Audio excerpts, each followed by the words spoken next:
Hello guys, in this video I will show you how to switch your Instagram account type. So as we know, there are three main Instagram account types. There is personal account, creator account, or business account.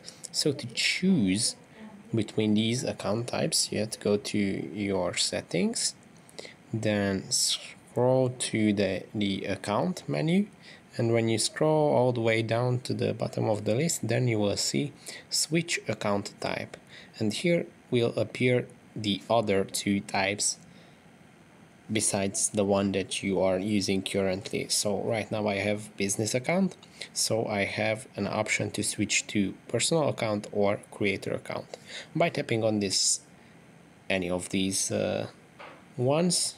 Then the switching menu will appear and you can switch your account type in a few steps. That's it for this video. I hope it was helpful for you. If it was, please consider subscribing. That would be really helpful for me, and see you in the next one.